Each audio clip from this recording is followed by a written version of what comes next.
Student, physical में twelfth के अंदर हमारा फर्स्ट लेसन चल रहा था शारीरिक पुष्टि और सुयोग्यता। ठीक है, शारीरिक पुष्टि का अर्थ और सुयोग्यता का अर्थ हमने कर लिया था और उसका महत्व भी हमने कर लिया था पिछली वीडियोज में। ठीक है, आज हम शारीरिक पुष्टि या सुयोग्यता को बढ़ाने के तरीके करेंगे, वे किन किन तरीक़ों से शारीरिक पुष्टि व सुयोग्यता बढ़ सकती है। ठीक है, तो चलिए देखते हैं सुयोग्यता को बढ़ाने के तरीके। सुयोग्यता को बढ़ाने के अनेक तरीके हैं। ये तरीके केवल स्वास्थ्य में ही वृद्धि नहीं करते बल्कि खेल उपलब्धियों में भी सहायक होते हैं। यानी ये जो तरीके हैं वो स्वास्थ्य में तो वृद्धि करते ही करते हैं।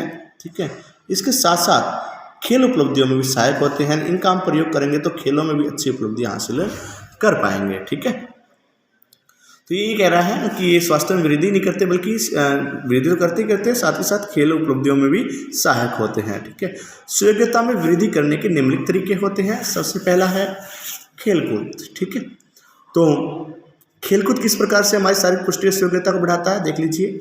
खेलकूद शारीरिक पुष्टि के अंगों, शारीरिक पुष्टि के 5 अंग होते हैं: शक्ति, गति, सहन क्षमता, लचकता और तालमेल संबंधी योग्यताएं। ठीक है, तो खेलकूद शारीरिक पुष्टि के अंगों जैसे शक्ति, गति, सहन क्षमता, लचक, तालमेल संबंधी योग्यताओं आदि को क्या करता है, विकसित करके सुयोग्यता को में वृद्धि करता है। ठीक है, या सुयोग्यता में वृद्धि करके अपना बहुमूल्य योगदान देते हैं।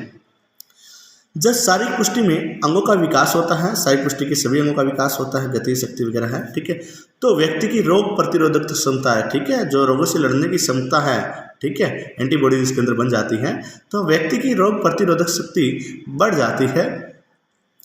इसके द्वारा पीठ के निचले भाग में जो दर्द होता है, मधुमेह है या अन्य जो हृदय संबंधी बीमारियां हैं, उनका खतरा भी क्या हो जाएगा, खेलकूद में हम भाग करेंगे, लेंगे, पार्टिसिपेट करेंगे। ध्यान रखना, खेलकूद ये आपके पबजी नहीं है। ठीक है, खेलकूद वो जो आउटडोर होते हैं, इंडोर वाला नहीं कह रहा जो घर में बैठ करके पबजी खेल रहे या कुछ और, वो नहीं कह रहा मैं। ठीक है, जो खेल मैदान में खेलते हैं, आउटडोर की गेम्स होती है जो, ठीक है, तो उनमें अगर हम भाग लेते हैं तो जो पीठ में के निचले भाग में दर्द होता है, मधुमेह होता है, अन्य हृदय संबंधी जो बीमारियां होती हैं, उनका खतरा कम हो जाता है। इस क्षेत्र में अभी तक जितने भी अनुसंधान हुए हैं या रिसर्च हुई है, उनसे हमें ज्ञात होता है कि खेलकूद के द्वारा मस्तिष्क की वृद्धि और विकास भी अच्छा होता है। यानी शारीरिक विकास तो होता ही होता है, मस्तिष्क की वृद्धि और विकास भी अच्छा होता है। ठीक है, फिर अच्छा पोषण, खेलकूद में पार्टिसिपेट करेंगे, शारीरिक योग्यता बढ़ेगी, तो बढ़ाने के तरीके ही कर रहे हैं। दूसरा अच्छा पोषण, अच्छा पोषण मतलब पौष्टिक आहार, अच्छा भोजन हम लेते हैं। ठीक है, स्वस्थ एवं पौष्टिक आहार से हमारा भार संतुलित रहता है, नहीं बढ़ता नहीं कम होता, ठीक रहता है। हाइट के अनुसार जो वेट होता है हमारा वो ठीक रहता है। इससे न केवल खेलकूद के क्षेत्र में बल्कि आम दैनिक जीवन में हमारी कार्यकुशलता एवं कार्य क्षमता में वृद्धि होती है। यानी खेलकूद के क्षेत्र में तो वृद्धि होती है, बल्कि हमारी आम दैनिक जीवन की जो हमारी कार्यकुशलता है या कार्य करने की क्षमता है, उसमें भी वृद्धि हो जाती है। पौष्टिक आहार से हमारा तात्पर्य उन पोषक तत्वों से है जो भोजन में पाए जाते हैं, जैसे वसा, प्रोटीन, कार्बोहाइड्रेट्स, लवण, विटामिन, जल। ठीक है, ये सभी जो पौष्टिक तत्व अलग अलग काम करते हैं। जैसे वसा है, हमें ऊर्जा प्रदान करता है, वसा हमारे शरीर निर्माण में सहायक होता है। ठीक है, कार्बोहाइड्रेट्स या कार्बोज कह लो, ये भी हमें ऊर्जा प्रदान करता है। विटामिन होते हैं, लवण, खनिज लवण होते हैं, वो हमारी बीमारी से रक्षा करते हैं। अलग अलग टाइप से इनका हमारा शरीर में काम होता है। ठीक है, और प्रोटीन तो हमारे शरीर के निर्माण में, या बच्चों को तो प्रोटीन बहुत ज़रूरी होता है। ठीक है, तो ये कह रहा है, तो पौष्टिक आहार से हमारा क्या तात्पर्य है कि वह आहार जिसमें वसा, प्रोटीन, कार्बोहाइड्रेट्स, लवण, खनिज, विटामिन, ठीक है, ये पर्याप्त मात्रा में उपलब्ध हो। ठीक है, और जो आहार में उचित मात्रा में विद्यमान होते हैं, इनसे ही क्या है, पौष्टिक आहार से यही मतलब होता है कि भाई पौष्टिक आहार वो होता है जो पोषक तत्व जो वसा, प्रोटीन, कार्बोहाइड्रेट्स आदि उचित मात्रा में विद्यमान होते हैं। ठीक है, उनसे है, तथा शरीर का संतुलित विकास भी ये करते हैं। मोटापा जो होता है वो अधिक तथा असंतुलित आहार के कारण होता है। अधिक आहार करते हैं और कौन सा असंतुलित, जो पर्याप्त मात्रा में विटामिन, प्रोटीन ना हो, ज़्यादा हो, वसा की मात्रा ज़्यादा होगी तो भी क्या हो जाएगा, मोटापा होता है। तो मोटापा जो है वो अधिक तथा असंतुलित आहार के कारण होता है।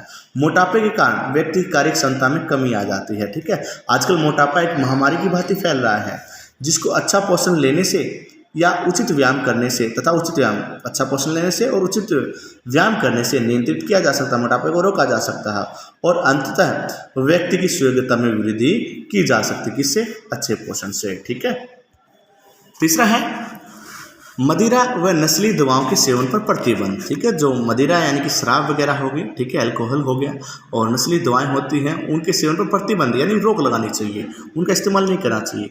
यदि जीवन में सुयोग्यता में वृद्धि करनी है तो मदिरा व नशीली दवाओं के सेवन से दूर रहना चाहिए। ठीक है, मदिरा और नशीली दवाओं का सेवन आदि ऐसी बुरी आदतें हैं जो हमारे समाज में धीरे धीरे अपनी जड़ें मजबूत कर रही है और समाज को खोखला कर रही है।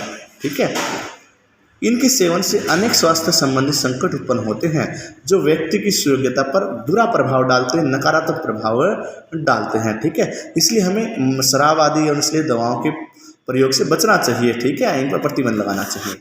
फिर है धूम्रपान नहीं करना। ठीक है, स्मोक नहीं करना। ठीक है, धूम्रपान फेफड़ों के लिए हानिकारक होता है, इससे हृदय की बीमारियां भी हो जाती है। उच्च रक्तचाप यानी ब्लड प्रेशर हाई होता है इससे। ठीक है, भी रहने लगता है।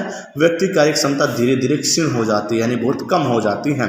धूम्रपान करने से मुंह से हलक यानी कि गला ही होता है एक तरह से। ठीक है, आगे गला भी दे दिया इसने। मुंह का, गले का और भोजन नली का कैंसर हो जाता है। निकोटिन पदार्थ होता है किसमें? सिगरेट के धुएं में पाया जाता है। ठीक है, निकोटिन जो कि सिगरेट के धुएं में बहुत मात्रा में होता है। यह रक्त वाहिकाओं को तंग कर देता है। तंग का मतलब भीड़ा कर देता है, जम जाता है वो रक्त वाहिकाओं में। तो और संकरा का मतलब तंग या संकरा, भीड़ा कर देता है उनको। ठीक है, जिससे रक्त प्रवाह आसानी से नहीं हो पाता है, जिसे हम कहते हैं ना भाई हार्ट अटैक हो गया इसको तो।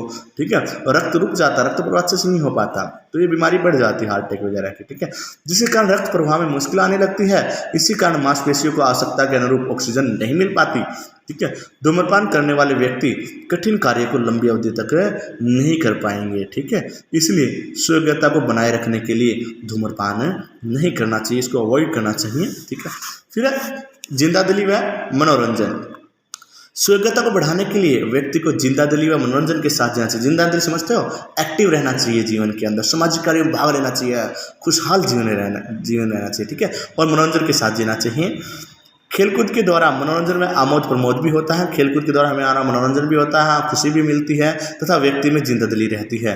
खेलकूद से तनाव व दबाव भी कम किया जा सकता है। ठीक है, व्यक्ति में इसके फलस्वरूप उमंग व जोश आ जाता है। ठीक है, अगर हम खेलकूद क्रियाओं में भाग लेंगे तो व्यक्ति के अंदर उमंग व ठीक है जोश भर जाता है। आमतौर पर जीवन में थोड़ा बहुत तनाव तो होना ही चाहिए, क्योंकि स्ट्रेस होगा तभी तो हम थोड़ा बहुत करें, लेकिन थोड़ा बहुत, ज़्यादा नहीं। ठीक है, क्योंकि चिंता ही होती है जो हमें काम करवाते हैं, हमसे काम करवाते हैं। चिंता ना हो, अब भी कोई काम करने की चिंता नहीं है तो पड़े पड़े बैठ कर खाते रहेंगे, है ना।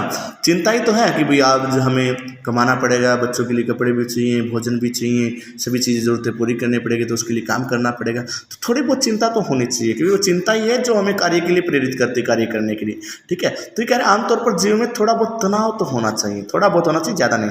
वास्तव में तनाव ही व्यक्ति को कार्य करने के लिए तैयार करता है, उसे जीवन में आने वाली कठिनाइयों का सामना करने की योग्य बनाता है। ठीक है, लेकिन अधिक तनाव व दबाव व्यक्ति के स्वास्थ्य के लिए ठीक है नहीं होता, वो ज़्यादा हानिकारक होता है। अगर तनाव व दबाव अधिक होता है तो वो ज़्यादा हानिकारक भी होता है। ठीक है, इस कारण उससे अनेक बीमारियां भी हो सकती है। इसलिए सुयोग्यता बढ़ाने व बनाए रखने के लिए व्यक्ति को क्या रहना चाहिए? खुशहाल जीवन व्यतीत करना चाहिए, जिंदादिल रहना चाहिए, मनोरंजन के साथ जीना चाहिए। ठीक है, सक्रिय व स्वस्थ जीवन शैली। इस क्षेत्र में हुए अनुसंधान यह दर्शाते हैं कि सक्रिय व स्वस्थ जीवन शैली रोगों के खतरों में कमी करने, स्वस्थ जीवन की अवधि बढ़ाने व जीवन की गुणवत्ता बढ़ाने और अंत में सुयोग्यता में वृद्धि करने में सहायक होती है। अगर हम जीवन शैली सक्रिय रखते हैं, एक्टिव रहते हैं अपने जीवन के अंदर, स्वस्थ जीवन शैली अपनाते हैं, नियमित व्यायाम वगैरह करते हैं, तो इससे रोग खतरा भी कम हो जाता है। जीवन की अवधि है वो भी बढ़ जाएगी, जीवन की गुणवत्ता भी बढ़ जाएगी और धीरे धीरे सुयोग्यता व्यक्ति की बढ़ जाएगी। ठीक है, इसके विपरीत ऐसे व्यक्ति जो गौण जीवन शैली जीते हैं, जो अपने तक सीमित रहते हैं, जो सक्रिय नहीं रहते हैं, ठीक है, उनको कह रहा है कोरोनरी हृदय रोगों का खतरा लगभग 2 गुना हो जाता है, यानी हार्ट अटैक वगैरह का जो खतरा है वो 2 गुना हो जाता है। तो ये थे शारीरिक पुष्टि को या शारीरिक सुयोग्यता को बढ़ाने के तरीके आज हमने किए हैं। ठीक है, तो आज के लिए इतना ही। उम्मीद करता हूँ आपको अच्छे से समझ आया होगा किन किन तरीक़ों से हम शारीरिक पुष्टि या सुयोग्यता को बढ़ा सकते हैं। तो अच्छे तरीके से हमने इसको किया। फिर भी कोई प्रॉब्लम, कोई दिक्कत हो तो बच्चे आप बता सकते हैं। और ये जो मैं वीडियोज़ बना रहा हूँ +2 +1 क्लास की फिजिकल के लिए बना रहा हूँ, ठीक है। और यूट्यूब के माध्यम से इसलिए डाल रहा हूँ क्योंकि ये जो हमारे व्हाट्सएप ग्रुप है उसमें वो नहीं जा रही है या कम टाइम की जा रही है, इसलिए मैं यूट्यूब के माध्यम से वो डाल रहा हूँ। और यूट्यूब पे बहुत सारे अन्य बच्चे भी होंगे जो कि कॉम्पिटिटिव लेवल की तैयारी कर रहे हैं, तो उनके लिए सिर्फ कॉलेज टाइम के जो बच्चे हैं जिनके पास फिजिकल सब्जेक्ट है उनके लिए ठीक रह सकता है, ठीक है। और आप चैनल पर नए हैं तो प्लीज़ सब्सक्राइब करिए, इसको शेयर करिए दूसरे दोस्तों के पास, और सब्सक्राइब करके ऑल वीडियोज़ पर करिए ताकि आपको लगातार वीडियो मिलती रहे। और जो बच्चे स्कूल के हैं, स्टूडेंट्स हैं, वो जो इसको देख रहे हैं तो लाइक सब्सक्राइब भी जरूर कर दें, ठीक है। और समझ आ रहा है तो कमेंट में बताइए आप अच्छे से भी हमें अच्छे से समझ आ रहा है, ठीक है, जो बच्चे स्कूल के हैं, ठीक है। तो आज के लिए तो इतना ही था ये, ठीक है। नेक्स्ट वीडियो में हम अगला इसका टॉपिक जो है हमारा शारीरिक पुष्टि के घटक, जो कि 5 घटक है: शक्ति, सहन क्षमता, लचकता, गति, तालमेल संबंधी योग्यताएं, ठीक है, सहनशीलता, लचकता जो है, ठीक है, वो घटक हम नेक्स्ट वीडियो में करेंगे, ठीक है। तो आज के लिए इतना ही।